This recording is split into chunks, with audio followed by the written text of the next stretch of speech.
Less than 48 hours after Robert Sarver's punishment arrived via the NBA, Adam Silver, the commissioner, spoke about the matter. People were not thrilled with what he had to say. LeBron James, Chris Paul have responded. To help us figure all of this out, understand all of this, on today's episode of Locked On Suns, Ben Golliver of the Washington Post is here. He's been writing and covering this story. He will help us understand, make sense of, and see what comes next in this situation. Let's go.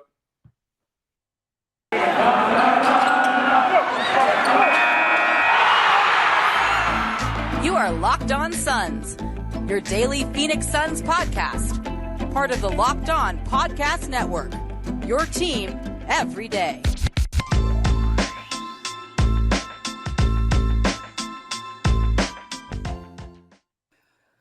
We are back. This is Locked On Phoenix Suns. We are part of the Locked On Podcast Network, and I'm your host, Brendon Kleen, a credentialed media member covering the Suns for the past 5 seasons and a writer at Suns.com and Dime Magazine.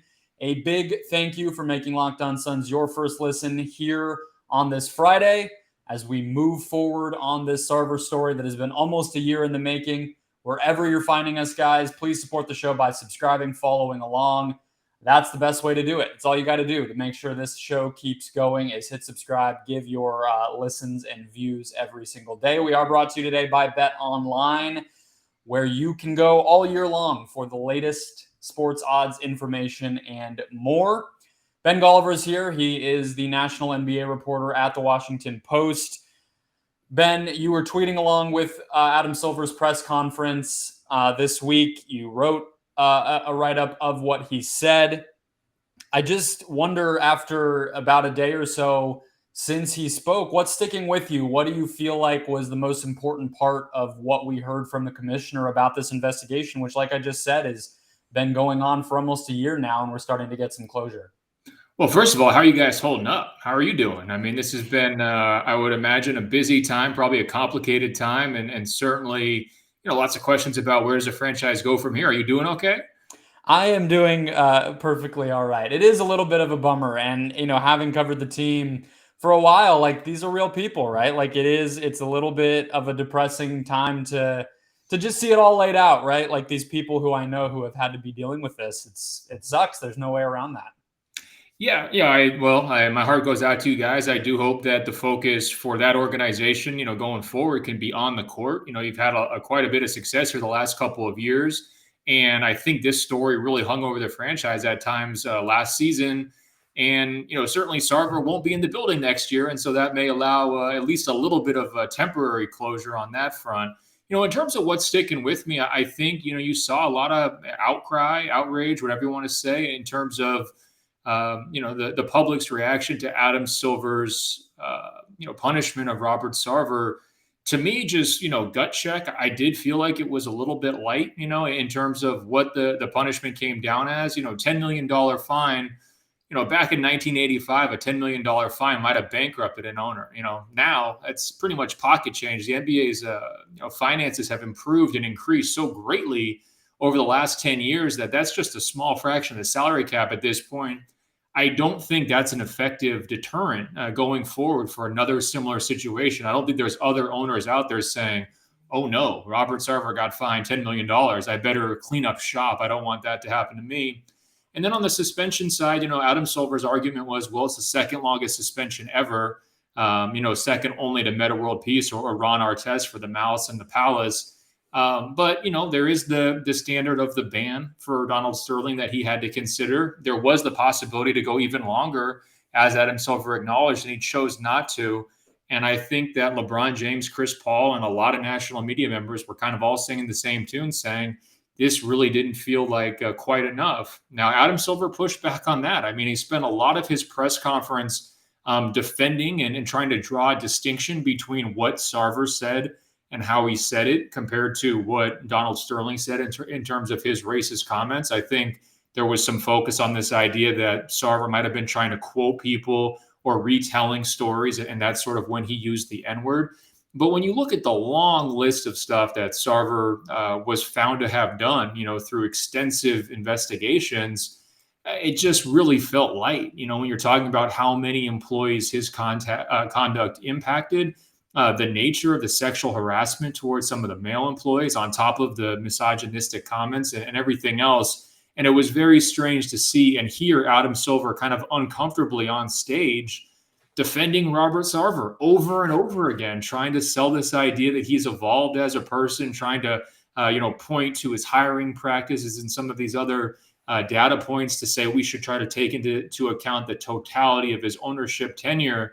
I mean, the number of incidents and how it spanned almost, from as soon as he got control of the Suns to, last year, to me, that's what we need to know about the totality of his tenure. Robert Sarver's been Robert Sarver, and it's kind of a cut and dried case, but, certainly Adam Silver didn't see it that way.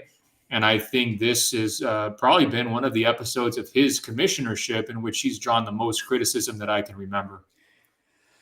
Yeah, I want to touch on some of that bigger picture stuff in terms of his commissionership, the league, the way that it's being looked at. You mentioned the responses from LeBron and CP. I think all of that is sort of maybe what comes next. But to stick on what was said this week a little bit longer here, I mean, yeah, you had the quote in your story that I was probably, I mean, there were a lot of things that the attention has been focused largely on the comments about an owner sort of being above the loss. I mean, not in so many words, but basically that there's different rules for what an owner can do versus what an employee can do. And, saying the quiet part out loud is kind of how it's been put. And I kind of agree with that. I don't even know if I have much to say on that quote because it's sort of been borne out, right? Like, I don't know. I guess people are frustrated to hear it, but the part that I was going to say is quote, in terms of future behavior, he's on notice. He knows that. What frustrated me as a person who, again, like, I'm not going to hide my bias that I'm on the side of the people who have suffered for 18 years. I don't know if I need to hide from that necessarily. He hasn't changed. I mean, I don't know why you would accept Adam Silver's statements on that front. We had a statement a year ago, less than, by Robert Sarver when this investigation began that he denied everything that was in the Baxter Holmes report, right? He went so far as to say he had evidence to the contrary, and he attacked the credibility of ESPN and Baxter Holmes and denied that he had done any of these things. So unless you're telling me he changed in the last 10 or so months since that statement came out, which I guess I have no evidence against that, although there was like a funeral roast where he said some pretty atrocious things back in April. That was April. So, okay, now we're down to, has he changed in 4 months? Like this, there's no evidence to support the idea that he is now a new person and that this behavior is not who he is. And I think you stated it well. Like, this is the legacy of Sarver's ownership. If you listen to any stories around the league, this is the reputation that he has, not the opposite. So what did you think hearing this sort of idea that he's like on notice, he's going to change, he already is changing? That seems to be what Silver wanted us to believe. Well, I think you can even look to Robert Sarver's apology statement. This isn't 4 months ago. This isn't 11 months ago. This isn't 2 years ago. This was earlier this week. His apology statement was a qualified apology where he came out and said, I still dispute some of the investigation's findings. He didn't want to take full accountability. And that was a big part of Adam Silver's, statement or press conference where he was trying to say that there was, complete remorse and all this, accountability from Robert Sarver. That's not what I heard in his statement. And that's not what I read in the investigation either. The investigators kind of pointed out at multiple points along the way that Sarver wouldn't admit to things that multiple other people were all corroborating had happened. He wanted to have a different kind of story or a different spin on how it unfolded. And so I didn't get the sense that he took full accountability. And I definitely think that this is one of the few times I can remember where I felt like when I was just even writing my basic news story on Adam Silver's press conference, I felt like I had to fact check the commissioner because he was saying things that were not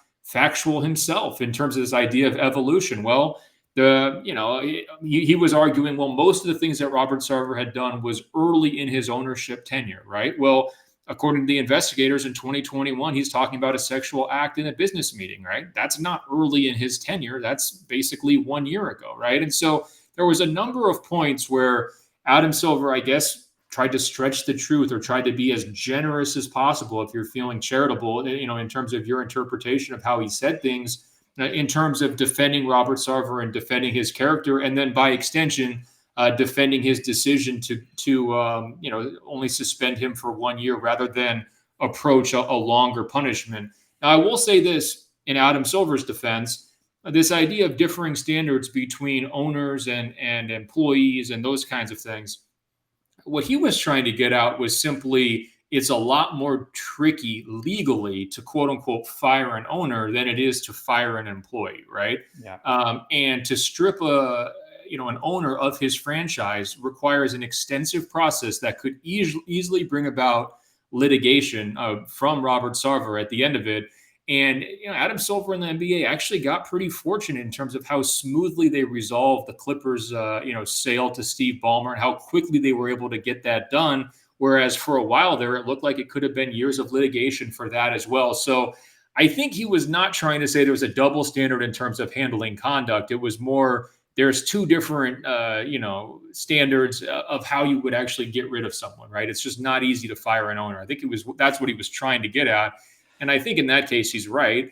And the really frustrating part of this entire ordeal, though, is there's no easy solution to that. Because if you actually want to change the NBA's constitution to make it easier to get rid of a problematic owner, to get rid of the bad apple, that's going to require the owners to vote on that. And the owners have no major incentive to make it easier for the NBA to strip them of their powers if something goes wrong, correct?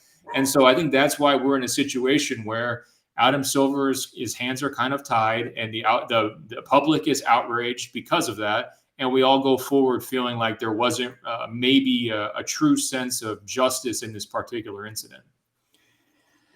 Yeah, I think your point is well made on the clarification about what he meant, and I agree. Having listened to it, it probably was aimed that way. I still don't think people love hearing lawyer talk in a situation like that, but at the end of the day, that's his job, and he was being asked at a press conference to explain why, and at the end, that's why, even if it's not satisfactory to everybody. So I think that's fair, and I mean, we're getting very close to some other types of news that are covered at your place of work in terms of why the protections exist for certain people that we don't always think should. So I kind of want to get into the fallout, Ben, a little bit too here. Chris Paul tweeting, LeBron James tweeting, and sort of what we can look ahead toward with this story. First, though, guys, one quick break here to hear from our sponsor, BetOnline. BetOnline, your number one source for all pro and college football betting needs all year long. Find the latest league developments, game matchups, news, podcasts, analysis, and more, as well as, of course, a place to make bets, make money, all that good stuff. BetOnline, your continued source for all sports wagering info. Head to their website today or use their mobile app to learn more about the latest trends and action. BetOnline, where the game starts. All right, Ben, so in your story, and I think it's kind of been dominating the news on this Sarver ordeal since it happened. LeBron James and Chris Paul both posting on social media. Chris Paul saying he had reviewed the report and was, quote, horrified and disappointed by what he read. He went on to say, I am of the view that the sanctions fell short in truly addressing what we can all agree was atrocious behavior, and then sent his thoughts out to the people affected. LeBron, in my opinion, was a little bit more adamant and specific, which I just appreciated because I think that's kind of what's necessary in these situations. Said our league definitely got this wrong.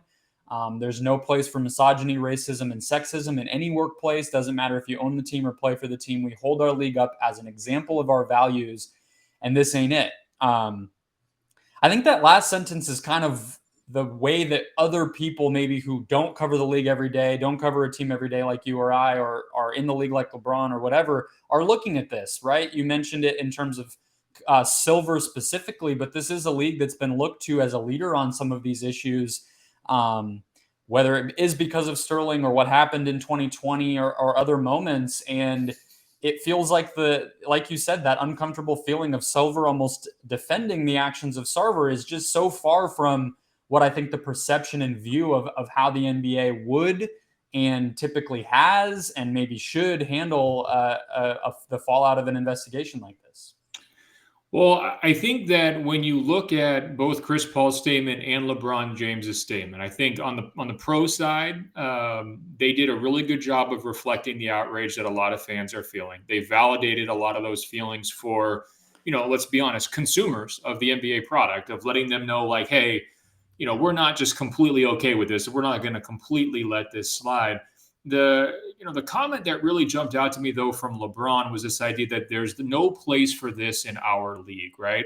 And I think at first blush, that sounds like a really firm, put your foot down type moment. But if you really think about it, it's actually kind of a passive statement, right? There's not really a call to action behind it. What you're really saying is like, look, I'm disgusted by this, and this is not what I stand for. But you're not taking it that next step and saying, well, I'm not going to take the court against the Phoenix Suns, right? Or if you're Chris Paul, I'm not going to play for this guy ever again. You're not saying we call on our advertisers to pull out, or our sponsors to no longer support this particular guy.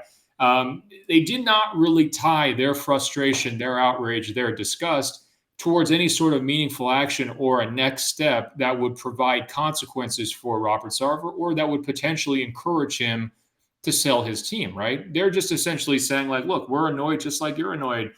We just don't want this to happen.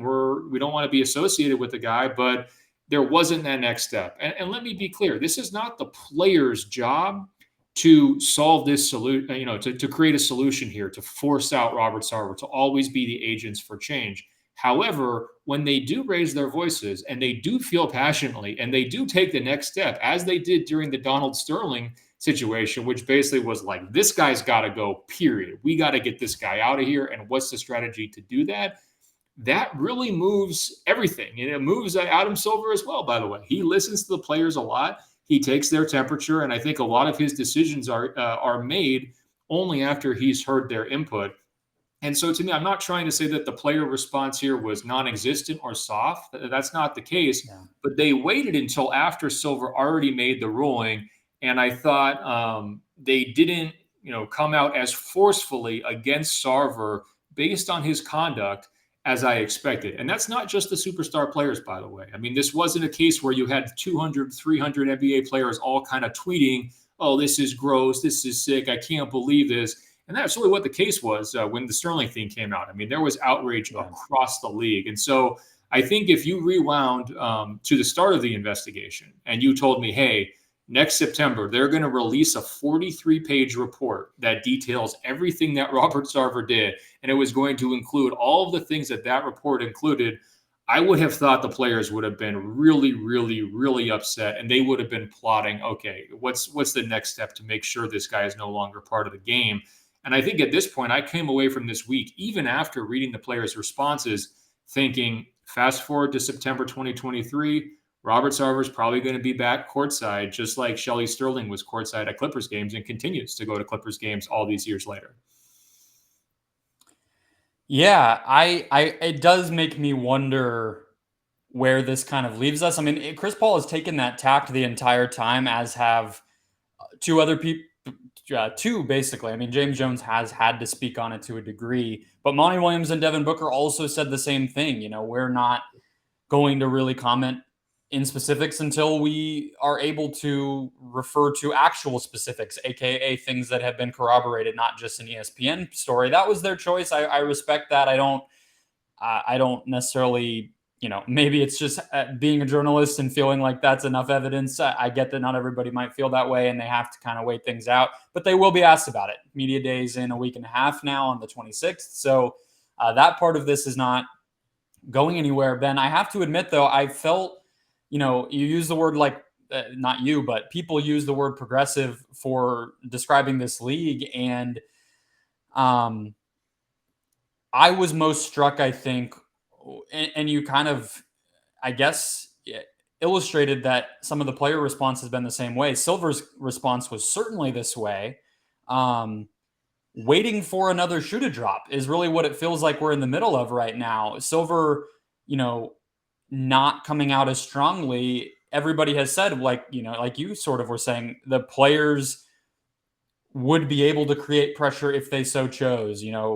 Sponsors pulling out, more fan outrage, more media outrage. I don't know how much the media part matters, but waiting for other people to force your hand is not progressive. And I don't even care if they are or aren't progressive. I think that's just the part of it that shocked me the most, is just this pause to sort of be pushed in one direction to then take further action. That feels shocking to me, that's so quickly where we are.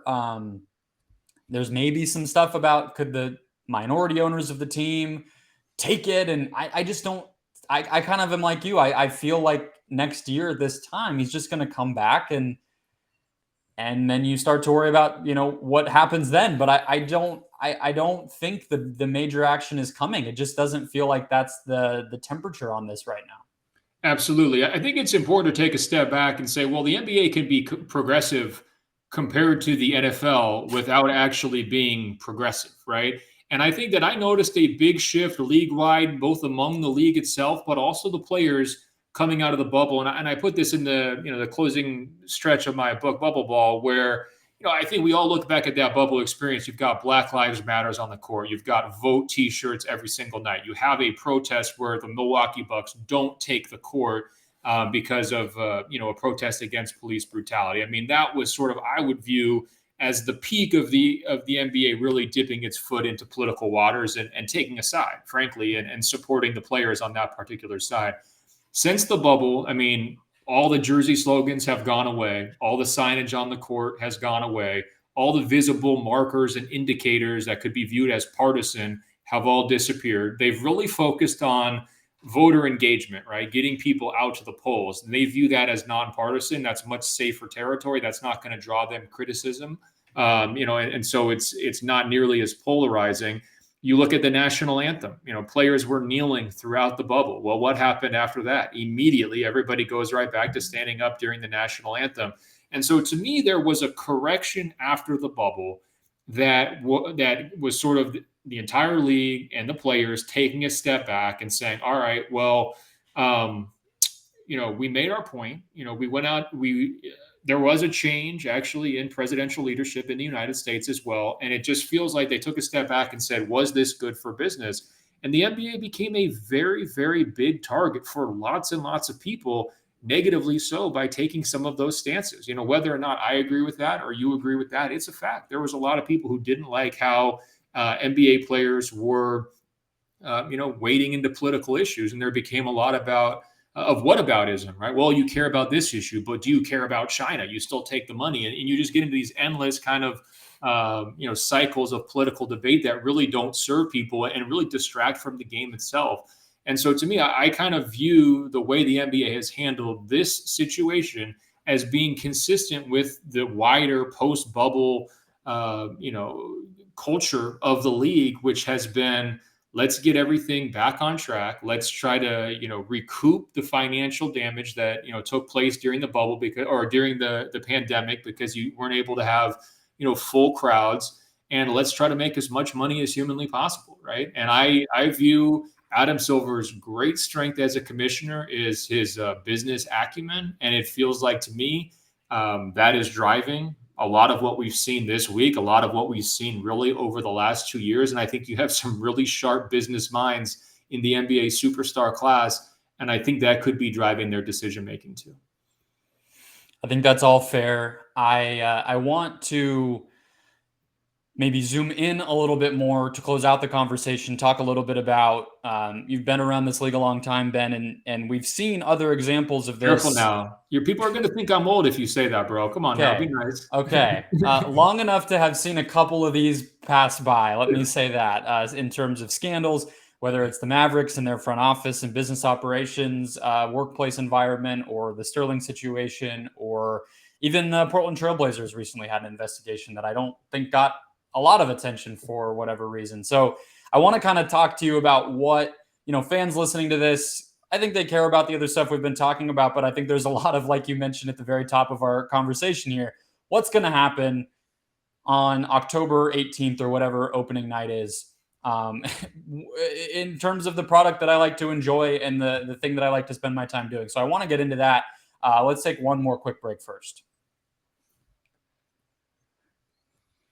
Okay, so zooming into Phoenix, zooming into, I guess, Footprint Center and the practice facility that these guys all work in, we're now in a situation where the owner won't be around. They did, I wanna say, for people who might have missed it, I don't think it's been officially announced, but it's been reported that Sam Garvin will be the alternate governor, the interim governor. He is the alternate governor. He will now be the interim lead governor of the team.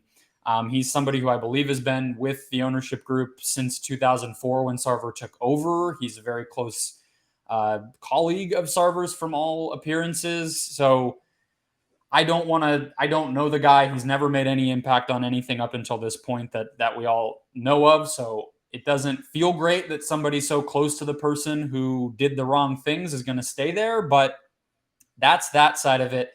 But just having seen how players, coaches, etc., sort of react. I mean, the Sterling thing hit a fever point, but those guys all ended up still being Clippers, right? Like, how have you seen these situations affect the people who have to continue to work and compete and train and all the things that it means to be an NBA team after a situation like this? Well, first of all, I thought the Suns actually did an incredible job of managing the initial crisis last year. I was actually in LA right after that story first broke. We had no idea what Monty Williams was going to say, no idea what Chris Paul was going to say. And as you alluded to earlier, everybody was on the same message, and the message was downplay and wait, right? Let's push this thing off. Let's get through this. Let's focus. Let's, rally the troops in the locker room, have everybody have each other's back, and let's get through it. And you look at the quality of their regular season, the consistency of the play, their winning percentage just across that year, coming off what had been a pretty long run to the finals. I thought it was extraordinarily impressive. To me, my gut reaction when that story first dropped last year was this is the kind of thing that could blow up a locker room.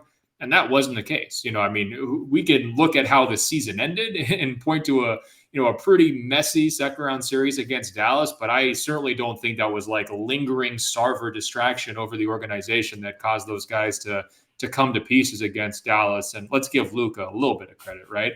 I do want to make one point, though, in how this situation differs from some of the previous scandals that you were talking about. And that would be the NBA's decision to publish the full report and allow public access to that report. Now, when they first sent out that press release, earlier this week, I thought the summary was all they were going to give us. And I was like kind of impressed, like, well, there's a lot of details in this summary. Like, they're not letting this guy off easy. And you kind of scroll down to the bottom of the press release. Here's the link to the whole story. And I was going through the actual investigation gobsmacked. I mean, my mouth was open with detail after detail of embarrassing revelations. And I think that, it is the unspoken aspect of the punishment here is the shame factor that is being absorbed by Robert Sarver and Robert Sarver only because they published the report and they made all those details public.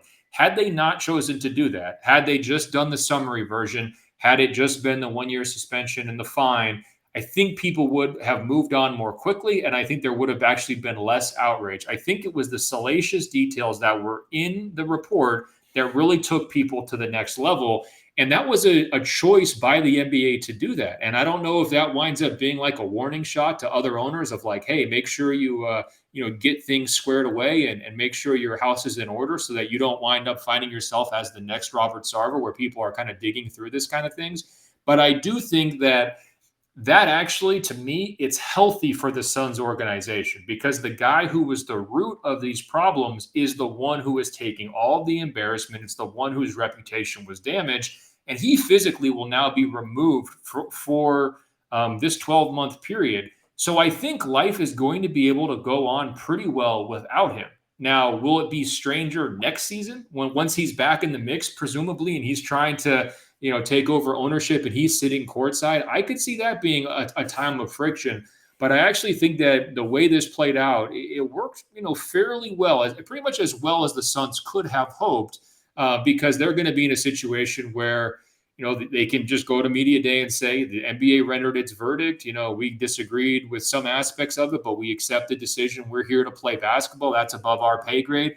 And they're going to be able to move forward. Now, there's some other issues the Suns have to worry about. Chris Paul, getting older. DeAndre Ayton, is he happy? Trade rumors, was he happy with how his contract situation played out? Are they going to be able to have enough depth at those forward spots? Bridges, you can always count on him, but like, what's up with Crowder? Do they have the right pieces there to try to get back into the finals and potentially win a title? Those questions are still going to be there, but they have rock solid leaders in the locker room. They got a rock solid coach, Monty Williams. And I think that they're going to be able to weather this season pretty well from the Sarver standpoint. I think you're right to kind of point out, too, going back to last year, I feel like even though those guys, like you said, sort of committed to the waiting and seeing in terms of really coming out with a forceful response in any way, that was the moment, I think. And so I kind of tend to come down. I didn't really talk about this too much the day of because it didn't feel super appropriate, but I feel like having a couple days to think about it, it's like last year was the year where things could have really gone haywire. I think they had a lot of people continue to quit and leave the organization. I think there was a lot of uncertainty. I know for sure that there were multiple times over the past year or so where the people in that building thought the report was going to be coming out and it didn't. Like, that's all unsettling stuff. And they achieved sellout after sellout. They won a ton of games. They got back on sort of the trajectory they want to be on as an organization and everything else. So, without making light of it, I do feel like they're sort of past that. And like I used that word closure earlier. I hope this can be that. I guess the part that I'm curious about, I don't, it's sort of impossible to speculate, but how much do you like? I guess I'll let people into where I sit on this a little bit before I ask it to you. He waited maybe halfway through the season before he was back sitting courtside at every game last year. He would the extra media section is club level, and that's also where the suites are, obviously. And I saw him there prior to him actually sitting courtside again. Like, he didn't let this affect him in terms of how he behaved, just ceremonially, symbolically, being present at things. Suns fans were eyebrows raised during the summer when he was present at the contract signing of Devin Booker's Supermax extension. He was in the pictures, I believe, when DeAndre Ayton re-signed. He has been present. And I guess if we're trying to pull from anything outside of the stubbornness that he's displayed in his statements and everything else, to try to determine how he'll approach the next year, there's this idea that I've heard out there among maybe national media or people who I don't feel like know Robert Sarver super well, who tend to feel like this could just be the first step toward him potentially exploring a sale or giving in gently. And I just have a hard time believing that based on the precedent in the league. Mark Cuban didn't do that, right? Like, I just don't see it. I don't know if you have thoughts on if that will come to pass, but I feel like people are hoping that might be what's going on. I think just generally speaking, NBA owners love being NBA owners, and they kind of view that stadium, those courtside seats, as their castle, right? And I think that my guess is, the 1 year wait is probably going to have him itching to get back there, and trying to pick up where he left off. And I'm sure, if I was him, and it's really hard to put yourself in his spot, but I feel like you're more worried about making sure the team and the coaching staff and the front office still, has your back than you would be worried about kind of the general public, right? Because it's like, you feel like if you can make things work internally with your employees, as long as you're winning games, everyone else is going to kind of come in line behind that, right? So I would imagine he would have a big speech ready to go once he comes back in to talk to those guys and try to hey, this is my take on how things went. I disagreed with this part of the report. I apologize, and make those kinds of statements to your employees and then go forward. But the report did not paint the picture of a man who was going to feel chastened by all of this, right? Or feel like he needed to, hide and never come back to the NBA. And that's why I do think, the first tension point was when the ESPN report first broke last year. And I think the second big tension point after, the punishment coming down, of course, would be once he's back, and I think that maybe everybody's going to be breathing a little bit easier this year, knowing that no matter how deep they go in the playoffs, it's never really going to be a factor. There's never going to be a visual of him somewhere, sitting at a game, watching a practice. I mean, he's just going to sort of be a ghost for that year. And I would imagine that would lighten the mood, especially after what I'm sure has been kind of an exhausting year period for everybody involved. But the other thing, too, is they have really good leaders. Monty is an incredible coach. And from a leadership and a communication standpoint, same deal with Chris Paul. So, I mean, this is probably dating myself as before your time, but, there used to be this Tupac song called Checkout Time, right? And, a lot of times in the NBA, you'll know when it's checkout time, when the guys who are number 4 or 5 on the depth chart, they're saying, oh, we don't have it this year. You saw the Utah Jazz, major checkout time season from the Utah Jazz here, And I think that was not what we saw from the Suns right up until the very end, right? The last couple of games, things completely fell apart, but they were all locked in, focused on trying to get back to the finals last year. And that's what I expect to see from them. Will they be as good as last year? I have my questions, mainly to do with Chris Paul's age and health and availability. But I don't think it's going to be a distraction thing that takes them off course this year. I don't think it's going to be a locker room splintering thing. I think they've got enough of that leadership, backbone in that organization to get through this. Yeah, I tend to agree with you. I think there will be there's on-court things to figure out because of the nature of the loss, but I don't think this will be the thing that breaks this team.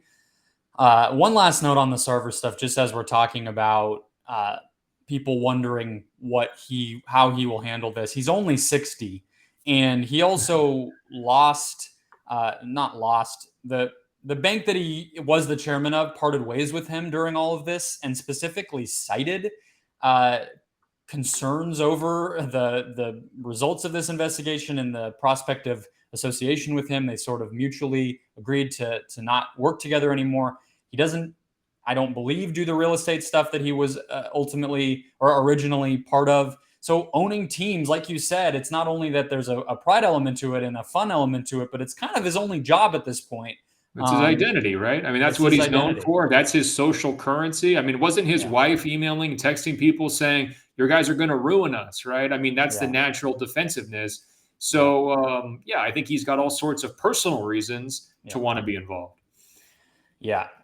So obviously that part of this is unknowable for quite a while, but more to come. I mean, Media Day might be the next checkpoint here, but Ben, I really appreciate you joining us. Folks, you can read his work at the Washington Post. He does a great job covering the league day to day, as well as some nice feature stuff and analysis and everything else. So newsletter that's really good as well. So check all of that good stuff out. We will be back Monday with the latest. Who knows what that will be, but you know where to go. Just hit subscribe, hit follow. Do not miss a show in your feed every single Monday, Wednesday, and Friday. We might go daily next week. I have some shows to make up for you guys. I was out of town. We're going daily the next week anyway, so you might as well just go ahead and tune in. That'll do it for today, guys. Go make Locked On NBA now your second listen to catch up on everything else going on around the league.